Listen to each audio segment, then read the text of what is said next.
We know one thing for sure. It's practically perfect in every way. As I expected, Mary Poppins practically perfect in every way. Welcome to MsMojo, and today we're counting down our picks for the top 10 facts you didn't know about Mary Poppins.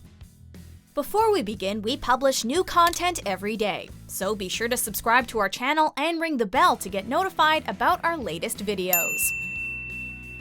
For this list, we're looking at interesting tidbits about both the movie and books. Number 10. It was initially very successful. Though it was created on a modest budget of $4 to $6 million, Mary Poppins proved to be a hugely successful project for Disney, bringing in $31 million in the US alone. The equivalent in today's dollars would be over $250 million, reportedly helping to fund what would become Walt Disney World. It was also a critical darling, nominated for 13 Oscars, including Best Picture, the only Disney film ever to receive the honor during Walt's life. Holding a perfect rating on Rotten Tomatoes, and spawning both a hit musical as well as a 2018 sequel, it's safe to say that Mary Poppins had all the makings of a hit from the beginning, with a spoonful of sugar added for good measure. Just a spoonful of sugar helps the medicine go down in a most delightful way. Number 9. The author hated the movie. If you happen to see 2013 Saving Mr. Banks, you're probably aware of the fact that Walt Disney had quite a contentious relationship with the author of Mary Poppins, P.L. Travers. Let's make something wonderful. Well, let's see if that's at all possible. While this big screen adaptation of the real-life story has a somewhat happy ending, Travers' relationship with Disney and its adaptation of her work was always rather dicey. She didn't like the songs or the animation, two things which make the movie the classic it is today. Those Sherman boys have quite turned my head, but I shall not be moved upon the matter of cartoons, sir. In fact, she initially wasn't even invited to the premiere of the film. I'm looking forward to seeing what he has done tonight very much. Well, I won't hold you any longer. Number 8. Mr. Banks also voiced several characters. You know, they think more of their father than they do of you. That's as it should be. David Tomlinson gave an unforgettable performance as the Banks family patriarch, perfectly towing the line between stern and silly. I suggest you have this piano repaired. When I sit down to an instrument, I like to have it in tune. But George, you don't play. Madam, that is entirely beside the point. But while he wasn't playing George Banks, he was lending his voice to several characters throughout the film, including a penguin waiter, some racetrack stewards, and a jockey who loses out to Mary Poppins in the race. Would you be so kind as to let me pass? Certainly, Mama. Thank you. Not at all, Mama. But perhaps most notably, he gave life to Mary Poppins' parrot umbrella, though we think Mary might have liked it much more if he hadn't spoken at all. And if you think I'm going to keep my mouth shut any longer, That will be quite enough of that, thank you. Number 7. The book was taken off the shelves in San Francisco. Many books written around the time that Mary Poppins was published have been retroactively derided because of racist undertones that are hard for modern readers to digest. San Francisco libraries actually banned the book in the 1980s because of a passage where the famous nanny and her charges travel to the 4 points of the compass. The descriptions of the people they meet there are, by our current standards, undeniably racist. The author actually amended those sections for later printings, having the characters meet animals rather than people. Number 6. Dick Van Dyke wasn't a dancer. Aside from Julie Andrews, of course, Dick Van Dyke is undeniably the most standout performer in Mary Poppins. His dance numbers in particular are visually mesmerizing and memorable even all these years later.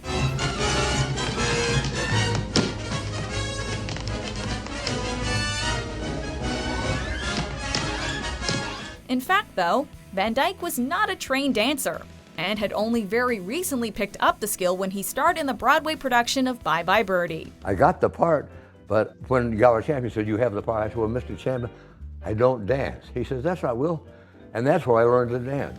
When he received that role, he told the show's director that he couldn't actually dance, But clearly they managed to teach him a thing or two. I was worried primarily about the dancing, because as much as I loved dancing, I hadn't done that much of it, or singing. So that was a big challenge for me, but I had such fun. And I've been singing and dancing ever since. Number 5. There were tons of deleted songs. Turning Mary Poppins into a musical may have been controversial with the book's author, but in the end, we can't imagine it any other way. Feed the birds, tuppence a bag, tuppence, tuppence. What you may not know, however, is that the writing duo actually penned many more songs that didn't make the final cut of the film.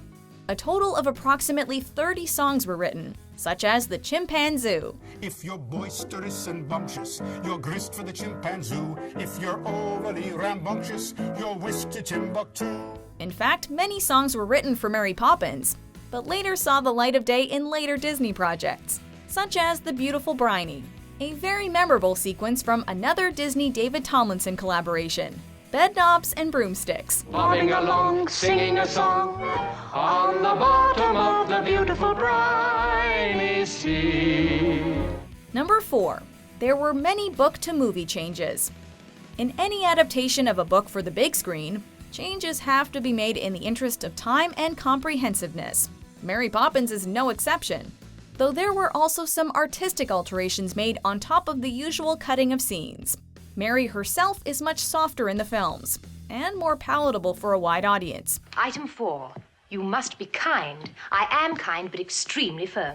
In the book, the Banks family was bigger, with Michael and Jane having twin siblings who never made it onto the silver screen. Sincerely,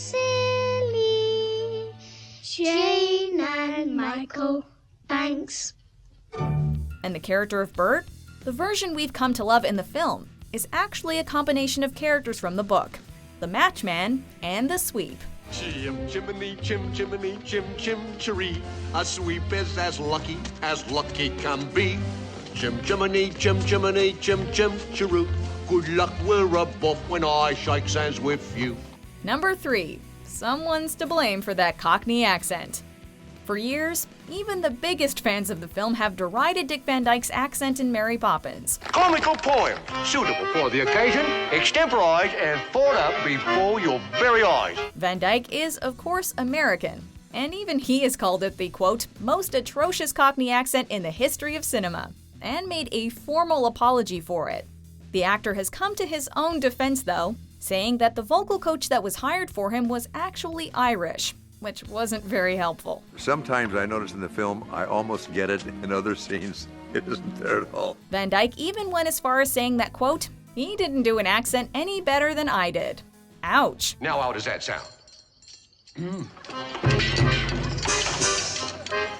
Number 2. That nonsense word has a complicated past. On the contrary, there's a very good word. Am I right, Bert? Tell him what it is. If there's one word you remember from this movie, it's undoubtedly supercalifragilisticexpialidocious. The biggest word you ever heard, and this is how it goes. Oh, supercalifragilisticexpialidocious. But have you ever wondered about its origins? The Sherman brothers have told a variety of stories over the years about how they came up with it. But the most consistent one is that they heard a similar word at their summer camp and adapted it for the film. In fact, over the years there's been a surprising amount of controversy over the word, with Disney actually being sued for their use of it in the popular musical. But ultimately, that didn't hold water. Before we unveil our top pick, here are a few honorable mentions. I wish that you could all stay up here all the time. Well, Jolly will have to. There's no way to get down. He said, well, you let somebody give you a shot, and did it hurt? And I said, no, they took out this plastic spoon and put a sugar cube on and put the medicine in it, and you just ate it. And I saw my dad go like this. Number 1. Julie Andrews almost didn't take the role. Around the time Julie Andrews was looking to break into the film scene, Walt Disney came to see her in a production of Camelot looking to cast her in Mary Poppins. Well, I went to New York and I caught the performance of Camelot. And then I went backstage and I tried to convince her I was capable of making a picture with live actors as well as cartoons. I didn't know what she thought of me. Andrews had lost out on a major role when Audrey Hepburn was cast as Eliza Doolittle in the film version of My Fair Lady. despite the fact that Andrews had originated the Broadway role.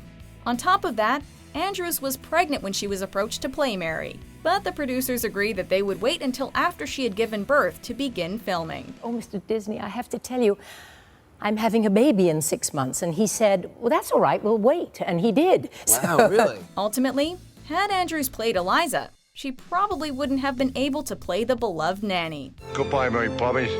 Don't stay away too long.